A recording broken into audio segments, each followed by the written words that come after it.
I wanted to touch on this a bit later, but I just think it's amazing what social media has done for me to be able to connect with people like you and other researchers and other people I never would have met otherwise. I know it's got its downfalls, but I do have a very profound question. sure.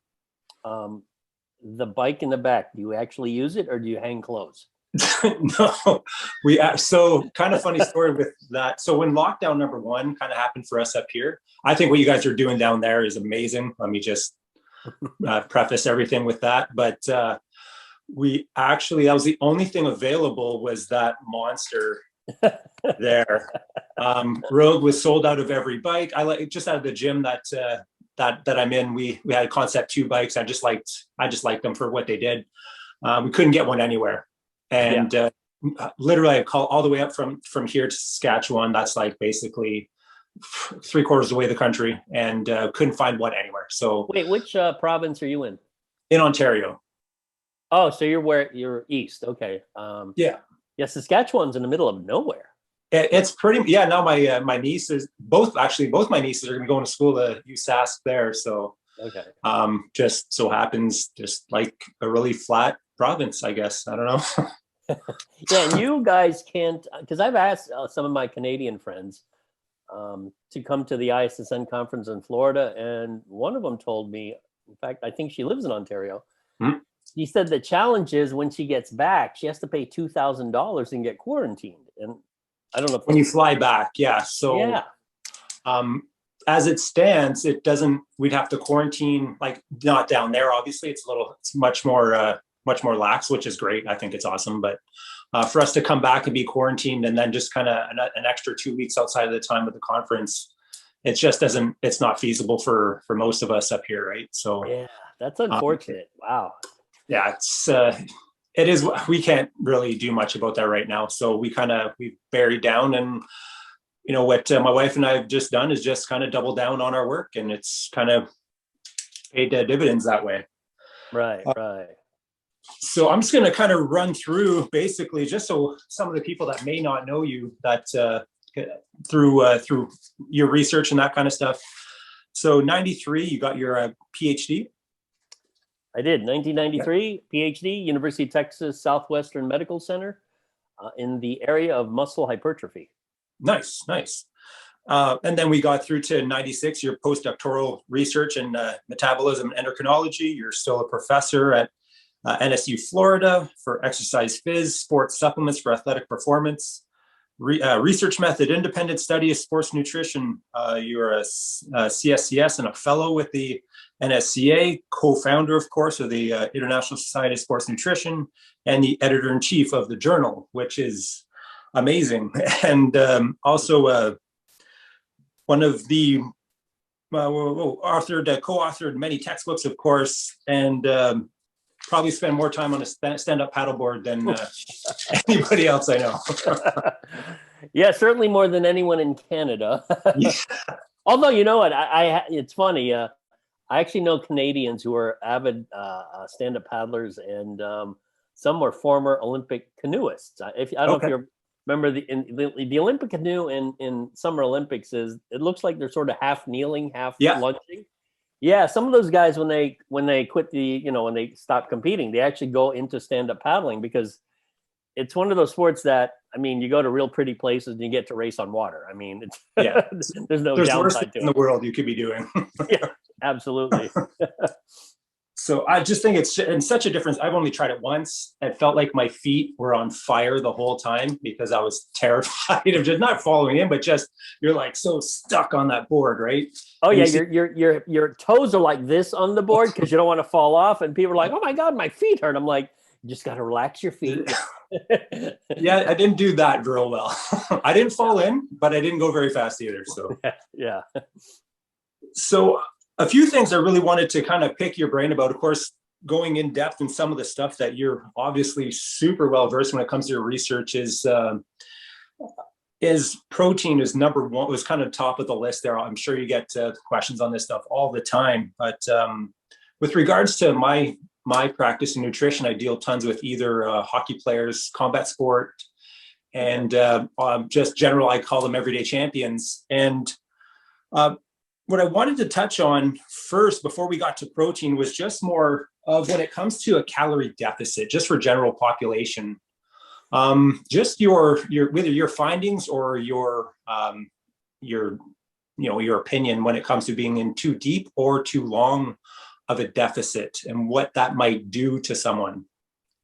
I think the context of that question is really, let me correct me if I'm wrong, is more from the standpoint of body composition, not Yes, performance, yes, right? exactly. And even, even in South Florida, if you go to any gym, whether it's a chain gym like LA Fitness or one that's just owned like sort of I call it a mom and pop gym. Mhm. Body composition is number one. That's unless you're like a world class athlete, people they want to gain muscle and they want to lose fat. So there's always a question of, well, how do obviously to lose body fat, there has to be some sort of caloric deficit that you impose.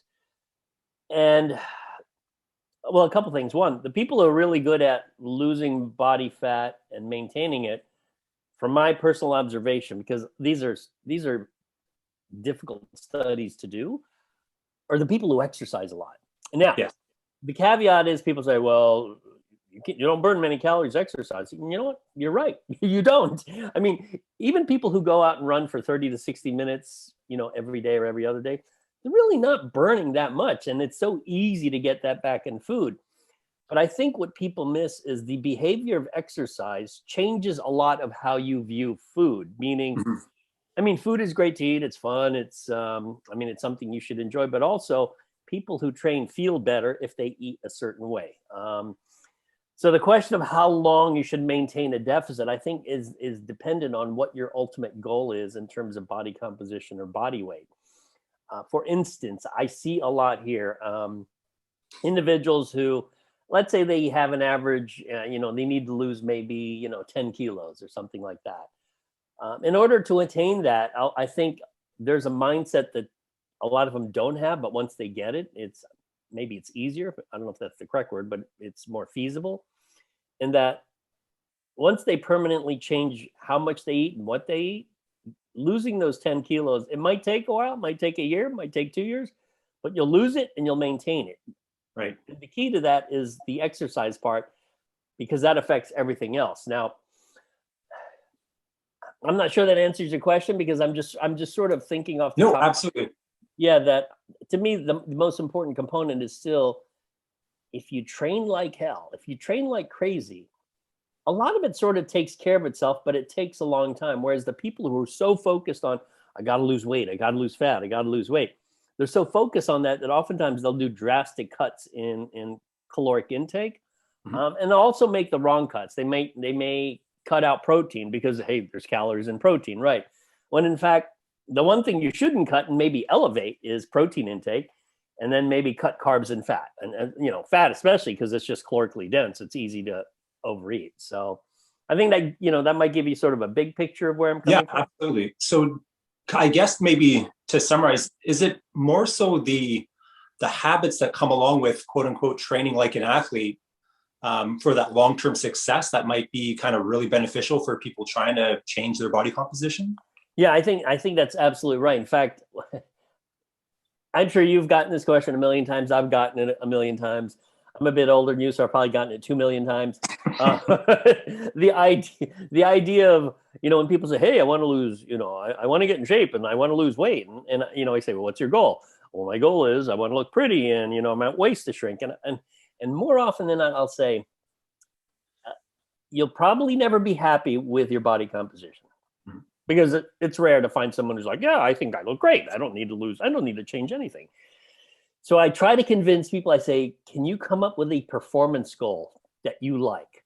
And in South Florida, there's a million things you could do. Like they have those Spartan races where you run through Oh yeah. mud and jump over stuff. I'm like, maybe you like that, or maybe you want to train for a powerlifting meet, or train for paddling. But if you focus on the performance and you train like an athlete, a lot of the other stuff starts to take care of itself. And then you're not so focused on how you look and how much you weigh and what your body comp is. And I see this a lot, with people who, once they get that mindset, like, you know what, I've never viewed myself as an athlete, but you don't have to be a world-class athlete to be an athlete. Everyone has, some sort of athletic talent that's in them. I mean, it's all just a difference of degrees. And to me, that's the best way to approach it long-term, is you got to think of yourself as an athlete. Mm-hmm. No, I think that's really, whenever I see people come in dealing with even like pro hockey players, like those guys are animals, and they train insanely hard. So when you get younger ones, or even just other people coming in that are just actually, sorry to interrupt you. You mentioned something that's critically important. They train insanely hard. Yes. There's a lot of people, and I when I used to go to the commercial gyms, which I don't anymore, there are a lot of people, I'm sure you've run into them, that don't know really what insanely hard training is. They don't. They think, and because my wife was a distance runner in college, and she trains a lot of runners. A lot of these people think that if you're breathing heavy while you're running too hard. I'm like, what? What? What are you doing? Were you walking out there? I mean, so the concept of training hard, I hate to say it, for most people, they don't know what it means, and also they don't know what real pain is when it comes to exercise. They have no idea. And so they're wondering, how come that person is in great shape, and look at he or she can run fast, and they could lift a lot of weight. I'm like, do you know how hard these people train? Oh my God, yeah. They're insane. I mean, you have to, I always say, you got to learn to embrace really hard exercise. You have to. No, I think it's to really find as well, like your true max. And I'm not saying, of course, when somebody's first coming into the gym, it should be like the first thing that you do, only when someone's really prepared to see. I'm not just talking about 1 RMs. I'm just talking about like true output. What can you do on a rower or a bike or whatever? Something safe that's, different for everyone. That means something different for everyone. But I think to really push your output so you know where your training methods really lie, where your percentages really are, instead of just like a guesstimate. Yeah. Especially when it comes to younger, kids, I'll call them, but they'll come in and say, wow, I want to look like him. But then we say, are you willing to train for 2.5 hours a day and rest and never party, eat like a machine, basically? And they start going like one of those, right? So I think I guess the level of sacrifice or willing to sacrifice really dictates the how someone will look, or how much they're willing to train for that. Yeah. And it's interesting. You mentioned the word sacrifice. And I think a lot of younger people would view it as sort of a detriment to their life, or as a sacrifice, whereas there's a lot of us have a different mindset. It's like, well, actually, I'm not sacrificing anything. That's great. This is exactly what I want. I mean, granted, when we're all young, we all stay up late. Maybe we drink a little too much and things like that. But obviously, as you get older, you realize, okay, maybe that's not the best thing to do. I mean, we have responsibilities now, a family and kids or whatever. But yeah, the idea of it being a sacrifice, for most of the people I know who train hard, they don't view it that way at all. They're like, it's just what we do. It's just what I do. Yeah. And it's to those athletes that we have to, there's some athletes we have to keep in a cage, and some athletes we have to pull out of the cage, so to speak. Yep. And if people are really kind of approaching their training as, oh my God, I got to do this again. Oh, I can't, I don't want to do this. Yeah. We have to find something else for them to do. It's just, I know there's a lot of people out there say that, you should be doing more of this kind of exercise or more of that. Well, maybe, but if they're not going to do it, I'd rather them train doing the stuff that they really like to do to get volume in, so they actually can make a difference in their fitness. Actually, I want to ask your opinion on this, because I have noticed the idea, particularly with personal trainers, that because I like this exercise, this is what you should do. And if you do all the other stuff, you're a sissy or something like that. And I think, and this is, tell me if you've seen the same thing.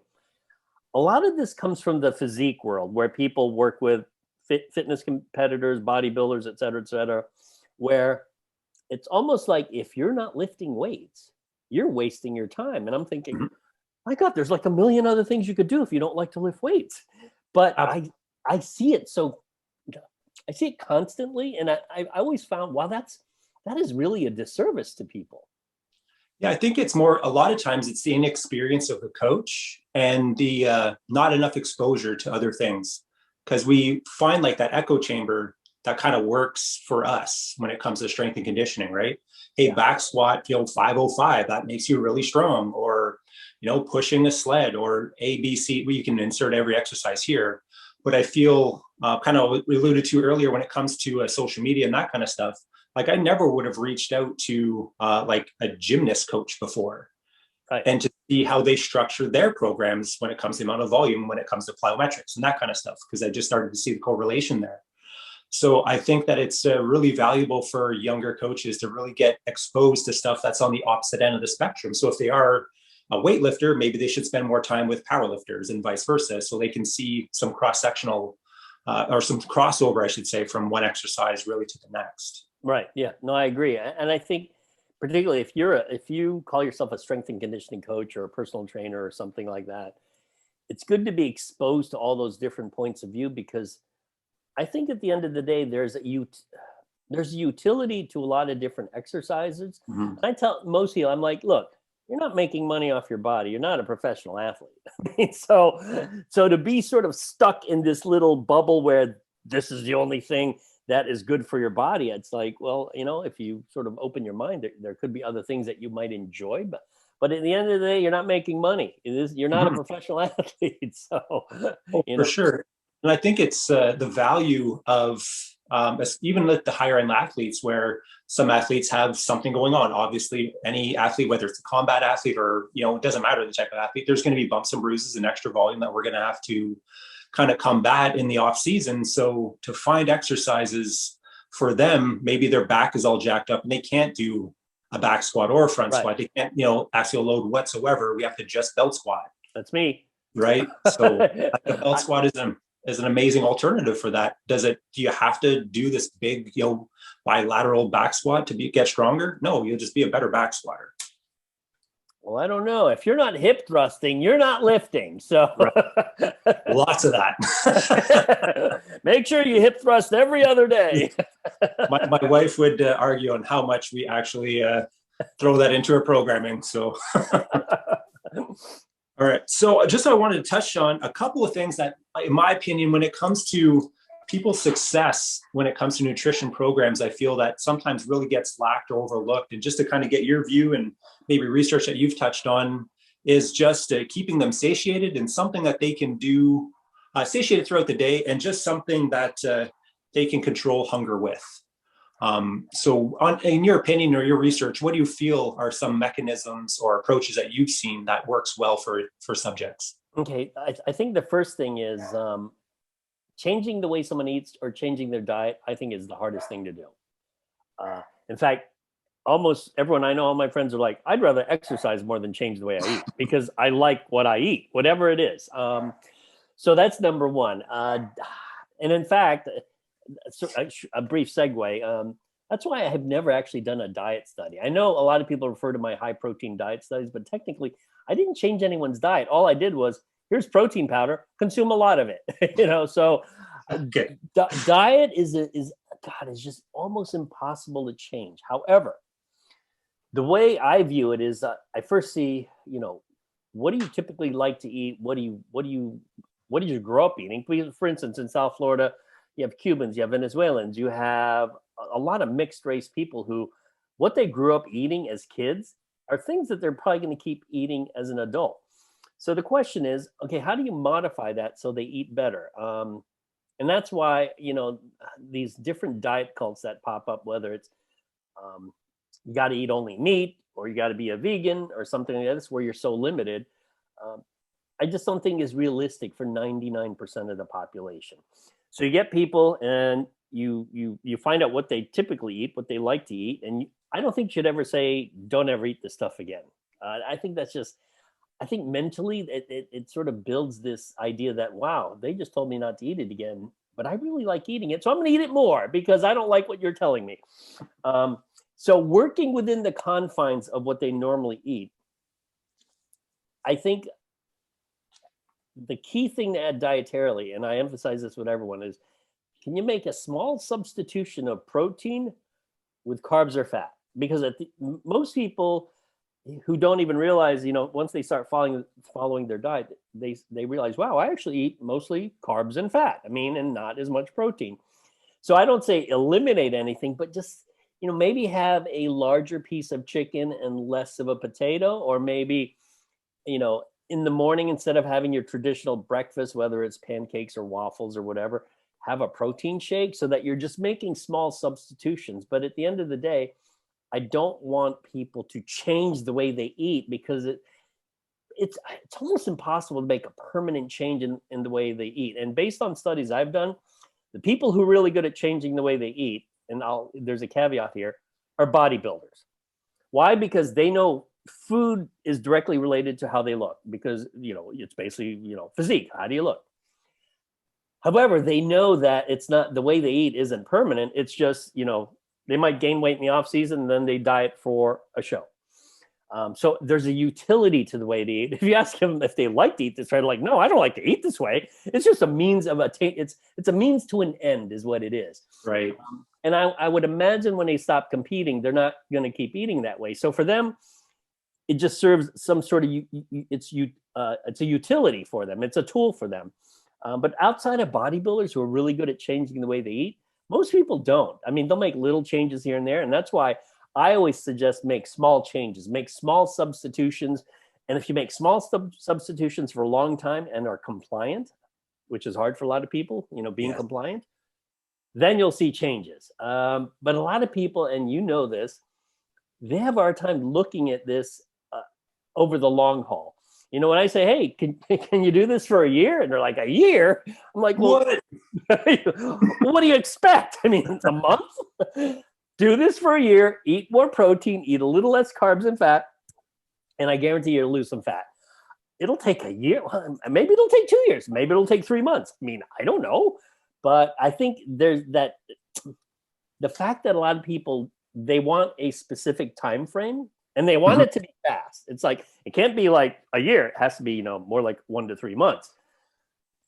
Can't do that, man. You can't do that. No, and that's kind of when, during intakes for my clients, I think it's real. I make it really realistic. I just show them like a really low key goal, just about a 0.6% loss per week of their total body weight as a goal for most of them, just to kind of show how much time it's really going to take. If they have a 50-pound goal, like you said, it may take all year. And again, of course, that's never a guarantee, because it could be faster, could be slower, could have times as fluctuations, of course, as everyone knows. I just love that the approach that you have, because that's really kind of what we're trying to instill in everyone, is just find foods that you're already eating, and how can we just make it so you're not eating as much, and maybe including a bit more protein. Yeah, exactly. And in fact, I was on Twitter earlier today, and there's a fairly large contingent. Well, I don't know if it's large, but they're quite vocal. People who only eat meat. So the carnivores, right? And, personally, I don't care what you eat, to be honest. You want to eat just meat, eat meat. But it always surprises me when I think, you know what? The vast majority of the world consumes carbs. And when you look at, let's focus on the industrialized nations, Japan and parts of China. They're eating mostly carbs. And if you've been to Japan, I was in Japan a few years back. I was so taken aback when I got there. I'm like, there's something odd about this country, and I can't put my finger on it. And then I realized there are no fat people here. I was like, that's what it is. I started looking around. I'm like, wow, nobody here is fat. And when I did find someone who was overweight, I was like, wow, this is like the United States back in, the 1960s or 70s, where the overweight person was actually unusual, whereas now the overweight person is usual. That's what you normally see. Seeing people in shape is now the exception. So if a country like Japan can eat primarily carbs, I mean, at the end of the day, common sense has to kick in. It's like, wait a minute, if carbs are the enemy, how come they're not fat? And Exactly. I guess they ignore it. I mean, maybe you just ignore it. You're like, oh, well, let's forget. They're in Japan. We're in the United States or Canada or whatever. And I'm like, no, you can't just ignore that. No, and that's it was funny you brought that up, because it's kind of part of a second part to leading into this question, was more with, the prevalence of obesity in especially North America. We can kind of preface, of course, there's other countries that have it, but mostly North America. What do you feel is really contributing? I know the answer to this, I feel, but what do you feel is really contributing to the obesity epidemic? Well, I'm a bit older than you, so I lived through. So I was born in the '60s. I was a child of the 70s, and I remember as a kid, there were not many fat kids. In fact, we always said there was the one fat kid in class. Now there's the one skinny kid in class. So it's kind of changed very quickly. I think what's happened, there's a few things happen, at least in the United States. I don't know if in Canada this is the same, or in Mexico. And I think Mexico might actually have higher rates of obesity than US or Canada. But there's no longer physical education. They don't teach kids how to move. Big problem. And, hey, PE was my favorite class. I get to go outside and run around and play. I was like, yeah, this is great. And I'm like, wow, there's no PE anymore for a lot of kids. That's number one. Number two, the prevalence, and it's funny, I always get in arguments about this, but there's the prevalence of hyperpalatable, calorically dense food that is cheap, i.e. fast food. When I was a kid, going to McDonald's was a treat because it was, maybe you did it once a month or something. It's like, yeah, I get to go to McDonald's. Now people go to McDonald's probably a couple of times a week, 3 times a week, because it's cheap, it's easy, it's easy calories. Now, it's very easy to overconsume calories because of the prevalence of, calorically dense, hyperpalatable foods. And your mouth likes it, your brain likes it, so it's easy to do. So I think those two factors, and the fact that, people inherently are averse to the exercise of pain. No one likes the pain of exercise, but once you start doing it and you like how you feel, you embrace it. But most of humanity is like, this kind of hurts. I don't think I want to do this. In fact, there was a tweet I saw earlier. This guy, a scientist, he says, I think I'll go out for a run now just to further ruin my day. I was like, okay, you're going to piss off all the runners there. But I think it's the de-emphasis on physical education, the access to easy to consume calorically dense food. And in fact, I've heard that might be the reason why in China rates of obesity are rising, because there's just fast food restaurants popping up all over the place, which is interesting. You don't see a lot of it in Japan, which is kind of interesting. They still eat their traditional food of rice, fish, and vegetables. But I think it's those two things. Now, with that said, I hate to say it because people get pissed off, but there's still personal responsibility here. No one's making you eat this stuff. I eat fast food every now and then, but I don't eat it all the time. You can't, maybe this is a wrong word and you can correct me, blaming the food industry for you being overweight or obese just doesn't make sense to me, because they're not forcing you to eat anything. And of course, if you work in the food industry, your goal is to sell food, regardless of what it is. If I work for, the company that makes Pop-Tarts, I don't know who it is. And I'm like, you know what? I need to make Pop-Tarts taste so good that people buy it and they eat a lot of it, because then we make money. It's not their fault that they're making it easy and tasty and fun to eat. It's your fault for eating too much of it. Now, I know people say, well, they start marketing to you when you're kids, and when you're a little kid, you don't know anything. So now you want Pop-Tarts, you want ice cream, you want cookies. I said, yeah, but at the end of the day, parents are still buying the stuff. Kids aren't buying it.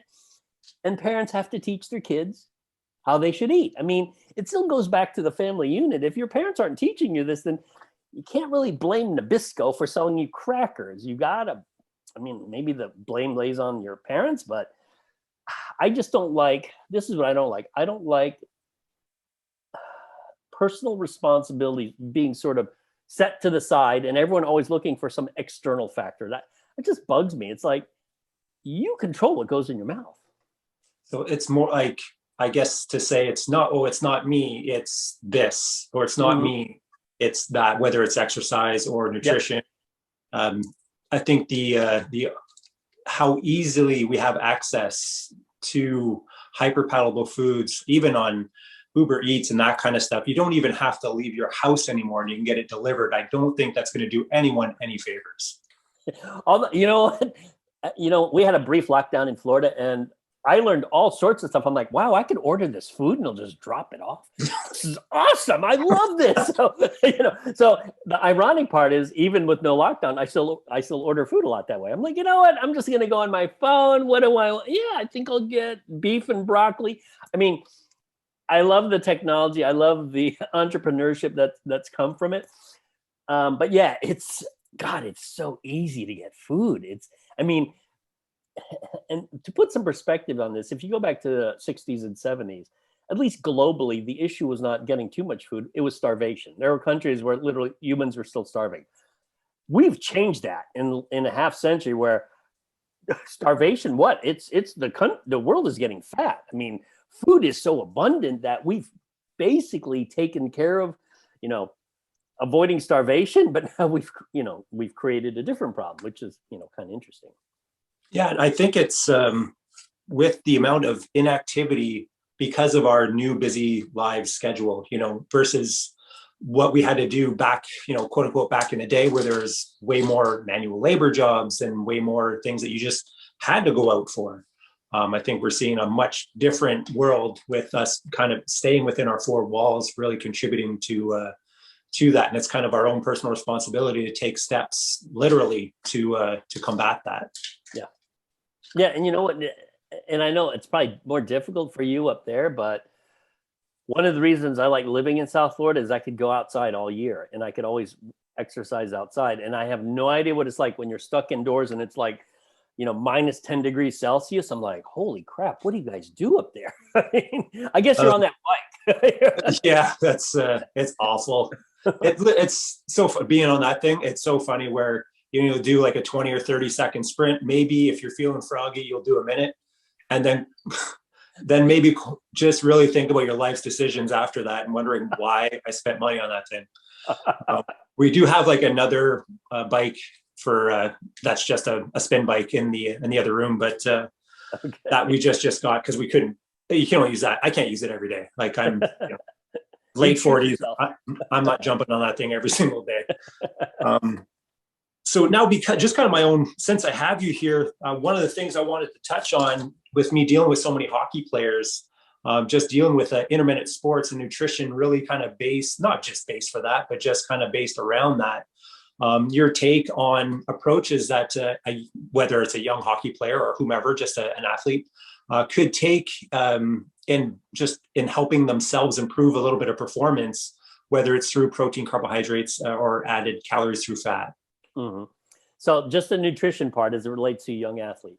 Yeah. Hockey, obviously it's much more popular up northern states and Canada than in South Florida. Although, believe it or not, there are kids who play hockey here, which that's amazing. I find it odd. I'm like, and I've walked it because I know some figure skaters as well. And when I walk into the rink, I'm like, holy crap, it is cold in here. I'm like, geez.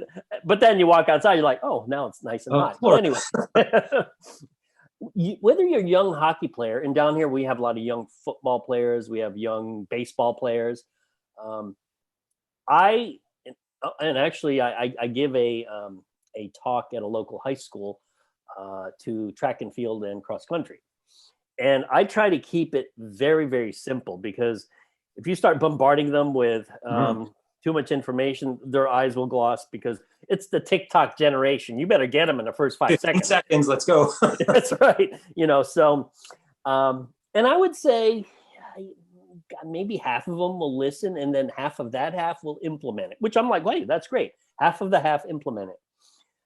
Simple stuff. I don't tell them to not consume certain foods. They're like, hey, is it okay to eat pizza? I'm like, yeah, pizza's good. I eat pizza. I wouldn't eat every day though, but it's okay. Is it okay to eat ice cream? Yeah, eat ice cream. I'm not going to tell you that I eat ice cream. However, do this very simple thing for me. And we're talking, I'm not sure how old, when you're referring to youth, I'm thinking ages 14 to 18, somewhere in that range, before they go to university. I said, do this one thing for me. We'll start with simple stuff. If you can't do this, then I can't tell you anything that's more complicated. After you work out, even if you do 2 a day. So if you train once, this is easy. If you train twice, you just got to do it twice.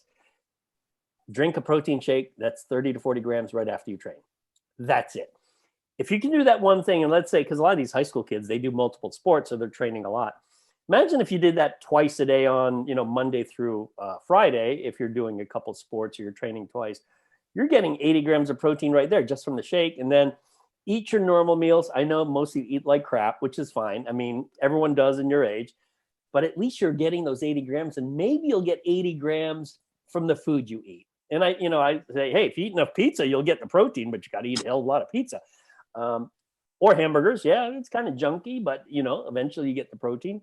So I stick to that very simple message: post-workout protein, because it's one of the few times when either the coach can control it. The coach will say, "Hey, before you go home, get a shake, drink it, go home." Outside of that, it's hard to control anything when you're working with youth. And I remember when I used to work, I used to coach softball here. So we're talking young girls, because my kids played softball. That's the one thing I emphasize is like, hey, after you're done training, you know, drink a glass of milk, or, you know, if you can do the protein shake, drink a protein shake. And if you can do that, I think it'll go a long way towards meeting your protein needs, because kids, out of the carbs, protein, fat, they're it's most difficult for them to consume, in my opinion, enough protein. In fact, I don't think I've ever heard a kid ever in the history of humankind say, you know, coach, I'm having a hard time getting carbs. How do I do it? I'm like, really? You have a hard time getting carbs? That's all I ate when I was a kid. You know, give me a pixie stick and I would pour sugar down my throat. Those are amazing. They are. I don't know where they are anymore, but I'm like, God, I can't believe I literally poured colored sugar down. That's all it is. I mean, what a sales pitch though, eh? We're going to put colored sugar in this paper stick and we're going to sell it for an exorbitant amount of money. And I loved it, you know. So that, I think, if we keep the message simple, and in fact, even at the university, we try to keep the message simple. In fact, that's the whole nutrient timing thing, I think, is important because it's easy to understand, you know. But then, you know, you might get into, okay, well, now that I've mastered that, what do I do? What can I do maybe pre or during the game? You know, if I play soccer or run cross country or play football, I'm like, okay, now we're talking something that might be a little bit more complex, but at least master the simple stuff. Yeah, absolutely. I think it's and up here, I think for most teenage boys in particular, in our sports up here, we see such a prevalence of them trying to take pre-workout with an absurd amount of caffeine. And we don't really know the long-term effects, how that's going to affect people so young consuming caffeine.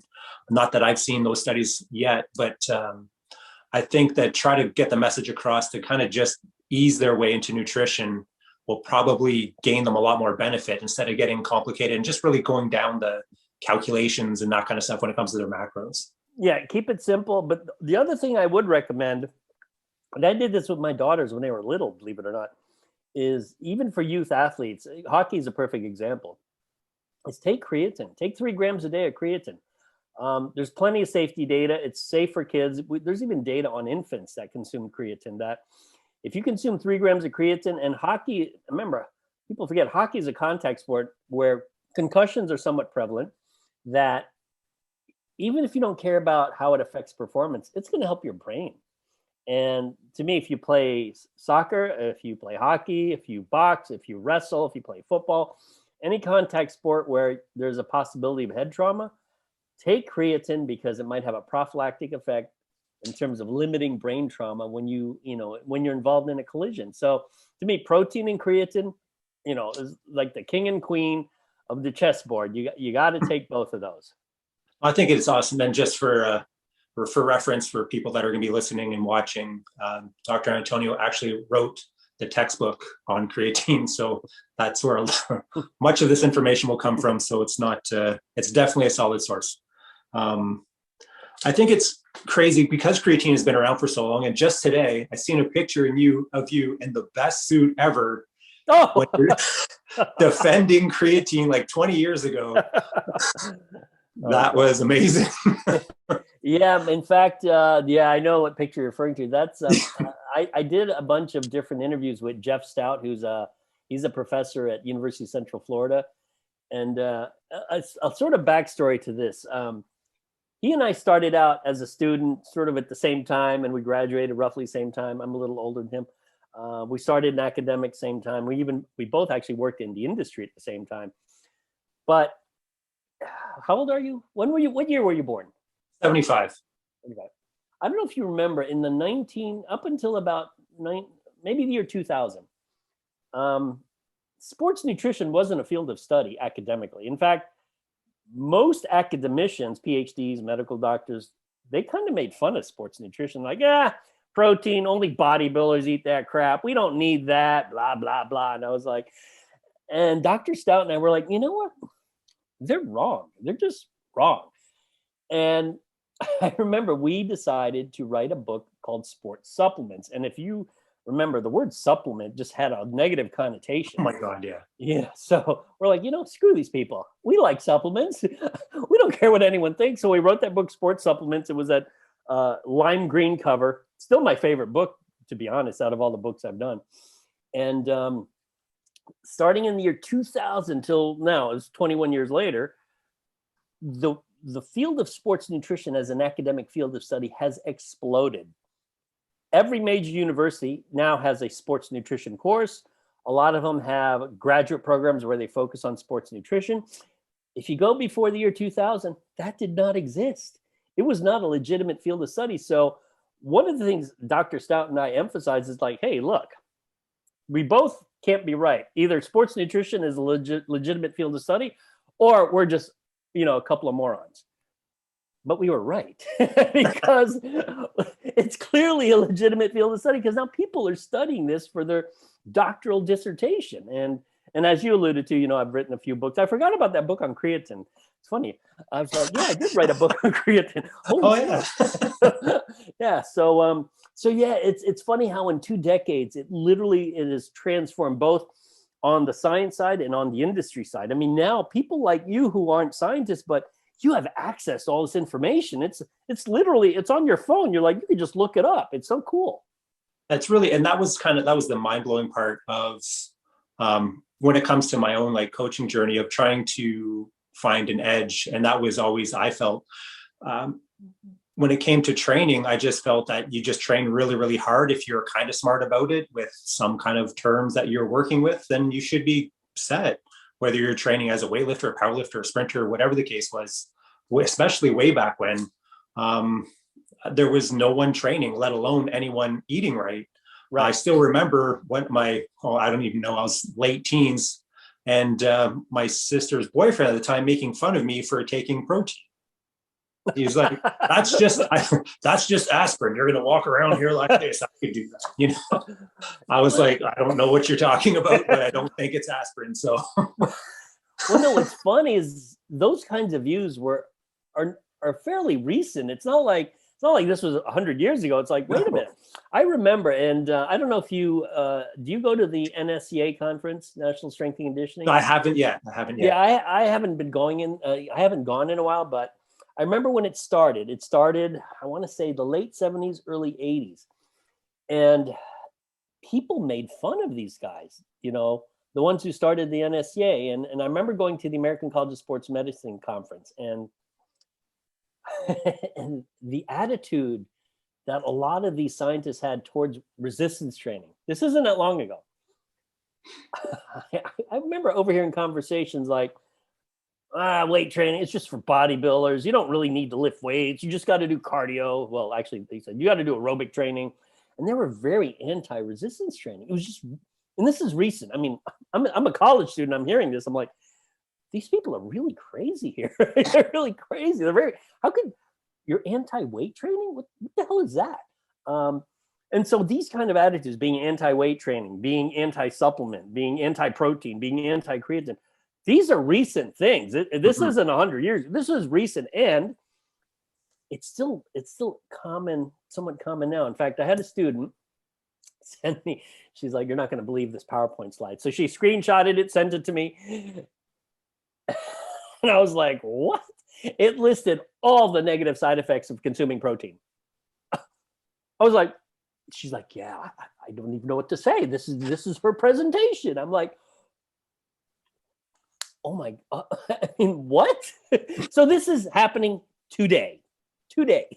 I think it's great. And of course, when I think there's such a level with the amount, as you had kind of alluded to, the amount of access to information that we have is it's insane. But to also have people that don't really know, because they're not in the field, and I can appreciate, especially when it comes to parents with giving their kids protein, or, hey, I don't want to give my kids a protein shake. But then what I always like to tell them is that what I want you to do is I want you to walk down to the baby aisle next time you're in the grocery store and take a look at the baby formula and tell me what you find is one of the ingredients there.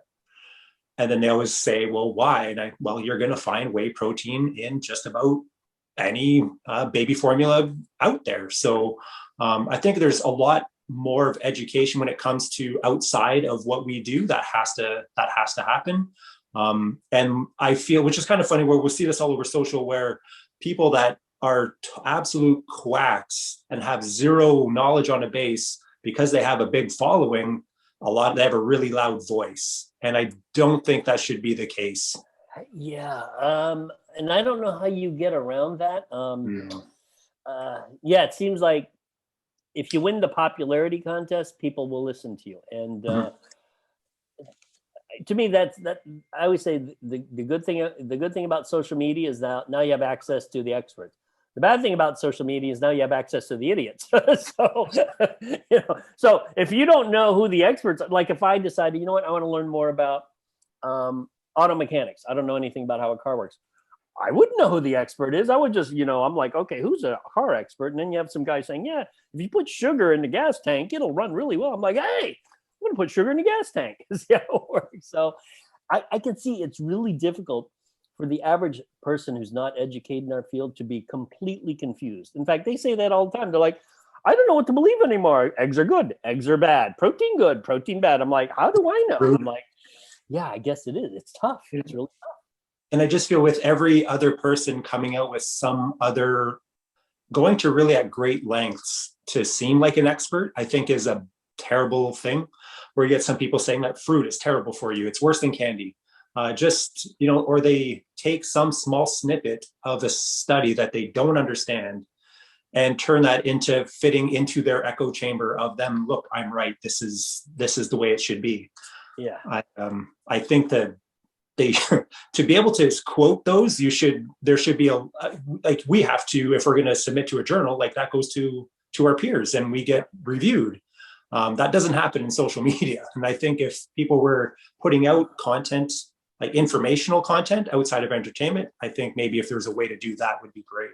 Yeah. And I think there's also the lack of, I guess a lack of nuance, but more so, you're right. People want to believe what supports their preconceived notions. So they'll if they read something that's a bit contrary to what they think, they'll immediately criticize it and say, "Oh, that study's not valid," without actually giving a reason as to why a study is not valid.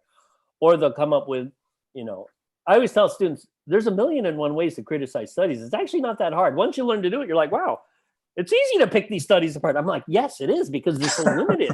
I mean, people think that you could just measure everything and put every variable in and have like 10,000 subjects. I'm like, no, it's like we're doing little itty bitty things and hoping that all the little itty bitty things we do can give you some semblance of knowledge that's, practical and transferable to people. So I think a lot of people I know just criticize science just for the hell of it. It's like, that study's awful. Those people don't know what they're doing. And it's like, yeah, well, science is hard. That's why there's not many people doing it. Right. I remember you said on another podcast, I can't remember which one it was, but someone had criticized the length of your high protein study, saying, oh, well, 1 year, well, you have to do it for 5 years or whatever Exactly. Like it's that easy to find that many subjects to eat that level of protein for 5 to 10 years. You know what? It's even hard to get. Here's a quick story. I'm trying to do a crash diet study. How much weight can you lose in 1 week while maintaining different levels of protein intake? And you tell me if this would be difficult. You take your baseline caloric intake and I tell you, just cut it in half for 1 week. Can you do it? No. You know what? I'm thinking, I don't know if I could do it. I think I just get really mad and grumpy if I had to cut my calories by half. So in our initial pilot study where we did this, I think we did 8 people. 5 people dropped out after 2 days. And these are people who are trained, who are good at watching what they eat, but they said they can't do this. So when people, when people read these studies, they're like, well, how hard is it to get people to diet, if they want to lose weight? I'm like, it's hard to get people to do anything. You think people are robots? You just turn them on and yeah, sure, I'll be in your study. I can't wait to eat 1,000 calories. I know, really. This will be so fun. And even the high protein diet ones. And I hate to say it's not really a diet study. We were just giving them a bucket full of protein powder. We had 25% of our subjects dropped out. They said they can't. They can't or they don't want to eat this much. It's just too hard to eat this much. I'm like, yeah, okay, well, that's the beauty of studies. You can drop out anytime you want. So it's actually pretty difficult. And I think that's the part, everyone sees, it's sort of like everyone sees the end of the movie and they're like, oh, that's how it ends. But no one ever sees how the movie is made, all the things that go wrong in making it. They just see the movie and the ending. So everyone sees the ending, which is the publication, but they don't see all the other stuff that happened to get to that point. And it gets messy, it gets sloppy. It's like any other process. I think it's a great way to put it. Just the behind the scenes, you don't see the, you don't see that. And then you don't really care about the end credits at the end of it either, right? Yeah, no one reads the credits. Like, this took forever. We lost you have all these grip. employees. And you've got a grip just waiting at the end of the movie going, it's me. So I just wanted to touch on some supplements that to kind of get your, I feel like going through the position stands obviously a few times and just I feel I picked some that had some merit and to kind of, if there has been any changes in those as well.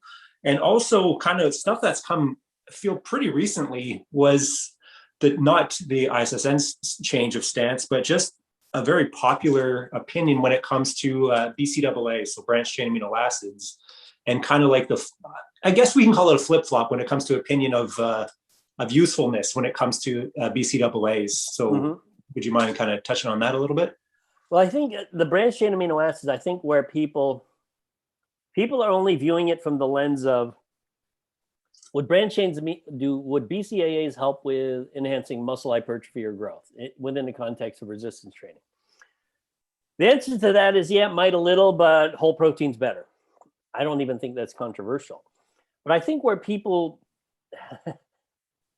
make sort of this emotional statement afterwards is, therefore, branched chain amino acids are a waste and don't waste your money. So people go from being sports nutritionists to being financial advisors. They're like, no, it's a waste of money. Don't spend your money on it. There is data on branched chain amino acids alleviating delayed onset muscle soreness. In fact, there's a lot of studies on it. The people I know who tend to use branched chain amino acids don't use it for muscle hypertrophy. They use it for delayed onset muscle soreness. Okay. Who would that be? People I know, they tend to be endurance athletes, runners, cyclists, not so much swimmers, but actually a lot of cyclists. Cyclists are out training a lot longer than pretty much most people. Why? Because they can. They're not beating their body up, so they could literally go out for hours. So within that context, branched chain amino acids are useful. Now people say, well, wouldn't they get the same benefit from protein? My answer to that is, try drinking whey protein while you cycle. Just try. If you're out there biking and it's 30 degrees centigrade in Florida and you're biking, are you really going to drink a whey protein shake? I don't think so. That keeps real well on a bike in the sun. Right? Yeah. Imagine that. However, you can get mixes of branched chain amino acids. It's fairly light because it's only 3 amino acids. And you can keep that in a shaker bottle and you can drink it while you cycle. And so there's a utility to it. I think this is the problem.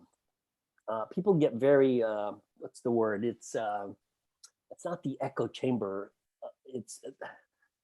Their view is so narrow and parochial that they only view it through the lens of bodybuilding. It's like, well, if it doesn't help muscle hypertrophy, it's a waste of time. I'm like, well, beta-alanine doesn't technically help with muscle hypertrophy.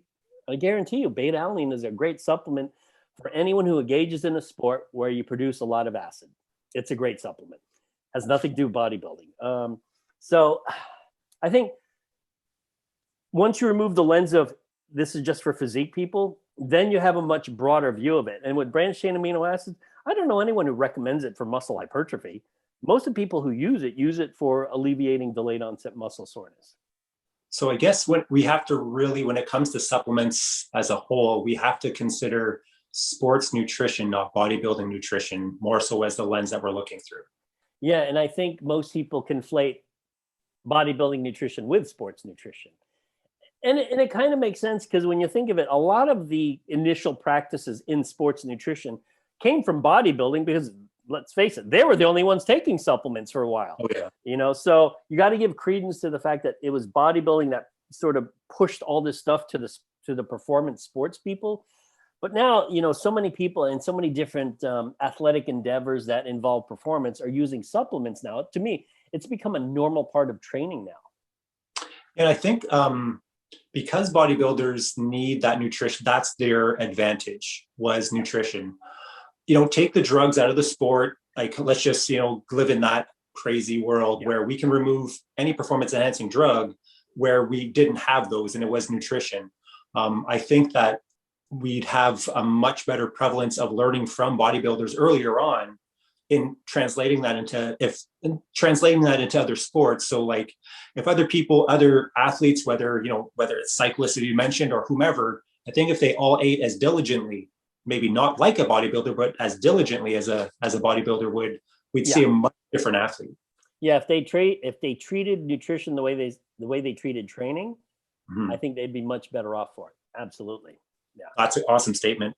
So because that beta-alanine was next on my list, and it's something that I take, especially when I'm going to be hitting some conditioning. But I would just kind of your viewpoint on beta-alanine. I think it's after creatine and caffeine. I think it's the data is incontrovertible. Plenty of data on it. If you engage in a sport where skeletal muscle pH drops quite a bit, so that could be you're a 400-meter runner, or maybe you're a wrestler, mixed martial arts fighter, even the team sports like rugby, soccer, hockey, football. You are involved. Anything that is a sprint stop sport where you're producing enough of a acidic environment in muscle, beta-alanine is going to help. Maybe not as much as, let's say, caffeine or creatine, but it'll help quite a bit. Now, the sports that won't help would be things like baseball, softball, where most of it is you're just waiting, and you're reacting. But if it's sprint, stop, I mean, I would even apply it to tennis players because tennis is sprint, stop. It's going to help. It's one of the more effective supplements. Oddly enough, it's one of the few I don't take because I'm not a fan of the paresthesia. It just kind of bugs me. So I'm like, I don't want to deal with it. I still remember one of the first times that I used to train with a couple of people. I was training a couple of times a day, so I'd have multiple training partners, and I didn't ever touch it. This was like years and years ago, and I've never really touched onto it. And I had a figure competitor that I was training with. She turns around doing this. I'm like, oh my God, what's going on? She's like, here, you got to try this. I'm like, no thanks. Oh my God, that's so funny. Then so next one, kind of taurine. What is for you? What is your view on taurine? I don't think there's enough data to supplement taurine as a single amino acid. I know it's in a lot of. It's in energy drinks. Red Bull, it's probably the most popular one. Some evidence showing that it might alleviate muscle soreness, but at this point, I don't put it on my list of things you should take. Okay, that's pretty much what I figured. And citrulline malate. An interesting amino acid.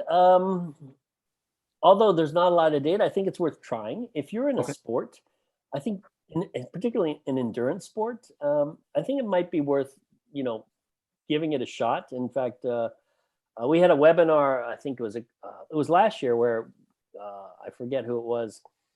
He covered the science of citrulline, and that there's some interesting things there in terms of how it might help endurance and stuff. In fact, I sort of liken it to the nitrates or beetroot juice, where it can enhance blood flow, and by doing that, it can. And in fact, the data on nitrates in beetroot juice is much better than even the data on citrulline. But again, with that, the taste is so bad that I can't do it. Some people don't mind the taste, but to me, it's like, I can't. You got to make it taste like cotton candy if you want me to try. And betaine. Uh, there's some interesting data on that, but what I find odd is that there's not many studies on it. You think more No. people would do studies on it? I mean, it might help, strength and power. The dosing isn't that high, so that's I always one of the first things I do is look at the dose. I'm like, is it feasible? I'm like, well, it is feasible with this supplement, but really not many studies on it. In fact, I don't know, maybe I'll get a grad student to do a study on it just because it's sort of like creatine back in the 1990s. There wasn't much on it. And then, as more people did it, it's like, oh, there's something interesting here. But I don't recommend that based on, I'm not sure it really works, even though there's some promising data. Oh, that's awesome. I just started to look at over the past year, kind of when I couldn't find much really on it that, especially for my application that I would use either for myself or any of my clients. So, Right. and what about glycine? I don't think there's any value to it. No. I will say all the other ones you've mentioned before, I don't think there's any harm in trying it because it either helps you or has a neutral effect. There's no negative effect. So that's always been my personal view. If it possibly helps you or does nothing, it's still worth trying. Glycine, I would tell it probably does nothing. Okay, cool. So, of course, we hear so much nowadays about hunger hormones like leptin and ghrelin. I think that people are really getting too close to the issue when it comes to those hormones when they don't have a lot other kind of figured out. But what's your views on whether their ability to control that through food or exercise or a combination of both? Well, I think this focus on hormones, whether it's ghrelin or leptin or even insulin, it's almost like there's this focus on, well, you're focused on something you can't measure anyways. I mean, the average person can't measure any of this, so No. why would you worry about it? It's not like you have access to a lab where they measure these peptides, easily. So to me, in terms of suppressing appetite or affecting appetite, because I think that's ultimately what they're talking about. You're better off just figuring out what foods seem to do it and what foods don't. Now this is where it gets interesting. The idea that protein containing foods tend to be the most satiating and that you seem to be less hungry, which seems to be true for a lot of people. However, I know people who say fat is very satiating, that if they eat a higher fat meal, they tend to not be hungry. So to me, a lot of it is trial and error. And to me, that's the only way you could do this because, focusing on these hormones, I think we can go back to the 1990s where people focused on, if I could elevate testosterone when I train, then I'll get better training results. When in fact, well, you can't even measure your testosterone. So how the hell would you know? I mean, I think people, they almost tend to make things more complicated than it needs. Oh my God. Yeah. Yes. And that's when because also I have a supplement company as well that I sell supplements, but the amount of stuff that I actually sell is pretty low comparison to many other things. Cause there's just, someone will ask, hey, well, how about this testosterone booster? And I say, okay, great. It also is going to boost your estrogen as well. Do you really still want it? And then they kind of give me this funny look. Yeah, it might raise one, but something else is going to happen too. It's not just this singular event or singular thing that's going to happen. So I feel that people have to get a grip more so on the absolute basics. Just like playing any sport like baseball, you coaching baseball, you weren't teaching them how to hit it out of the park before they could hold their bat. Right. Exactly. Yeah. You got to crawl before you walk. I mean, take small steps. You got to take small steps. Don't think that, don't get the training program or eating program of a world-class athlete, get something that works for you first. Absolutely. And I think that many coaches, and I did this like earlier in the days where, hey, this worked for me, so it's going to work for you. Yeah. But then when I started to study more and more, and then to study to write the ISSN exam, was like, whoa, like I have a lot to learn. There's a lot more to this than, hey, yeah, eat more protein, eat more carbs, and you're going to perform great. Although it's not wrong, but there's more to life than that. So yeah. I'm super excited that you took the time to do this. And that social media kind of gave me the opportunity to meet, someone like you and some other researchers that have changed me as a coach. It just made me a better coach. Obviously, wanting to read the research, I guess, was kind of And how you mentioned if, sports nutrition was actually something to study back when it was time to go to post-sec, I probably would have pursued that back then, Yeah, in fact, I purposely, when I was in my PhD program, I actually I liked sports nutrition at the time, but I realized there's literally nowhere in the country to study it. Nowhere when I was in grad school. But it's something that in the back of my mind, I'm like, but that's what I want to do. So what's my second most, what's the subject matter that's interesting to me outside of sports nutrition? I was always interested in skeletal muscle physiology. And that's when I did that work on muscle fiber hypertrophy and hyperplasia. This is back in the 1990s. But once I graduated, I'm like, I need to figure out how to get into sports nutrition. And as myself and Dr. Jeff Stout found out, we basically got to create the category. I mean, someone has to do it. So I guess, well, why don't we just do it since no one else is really doing it? Now, quick sidebar note to that. At the time, when all these PhDs and MDs were making fun of supplements and sports nutrition, there was one supplement, they didn't call it a supplement though, that they all loved. It was called Gatorade. So, and I always found it ironic. I'm like, okay, so you don't think supplements work? Isn't Gatorade a supplement? I mean, there's no Gatorade trees. I mean, it's a supplement. But they treated Gatorade. Well, that's Gatorade. That's not I'm like, it's a supplement. So all these people are very anti-supplement back in the 90s. Were telling people to drink Gatorade. I'm like, that's a supplement. It's just in liquid form. But it was crazy. Well, that was, I still remember back in the day, my first iteration when it comes to my idea of sports nutrition was seeing Gatorade. Was, I think, the first thing that any kid ever seen back then, and arguing with my teacher of water versus Gatorade. To try to find what I could. Internet really wasn't much of a thing back then. So for me to try to find any book that had anything to do, so you start getting, well, these carb things, I think if I eat more of them, I'll probably do better. That was like the most rudimentary, N1 experiment that I think ever existed. So, Right. Yeah. So is there anything new that you've seen the last little while in research, or anything that you've kind of touched on or super interesting that's come across your desk that you feel might be worth a mention? Well, I would mention this. I've broadened my research to involve a little bit of neuroscience. So I collaborate with the Department of Psychology and Neuroscience at my university, looking at the broad field of sports neuroscience. And one of the things we looked at initially was the effects of creatine on the brain, how it affected cognition. And we're going to publish a paper later this year where, and this is one of the few times I've done studies in untrained people. I don't like to deal with untrained people because I just don't. But we have this huge pool of untrained college students. And we did a study where we gave creatine and we administered different tests of cognition. And oddly enough, the ones who were less trained, or some were actually less trained and untrained, and there was a small group that were trained in this group. There was a fairly large group. The ones who were less trained or untrained were the ones who responded better to creatine in terms of these cognitive tests, which I was like, wow, that's really weird. I wouldn't expect that, but that's why you do the study, because sometimes you get weird results and like, okay, so now you don't necessarily have to be someone who exercises to get the benefits of creatine for the brain. And, for people who sell creatine, you actually have now another demographic. You could target college students who don't work out. It'll help their brain.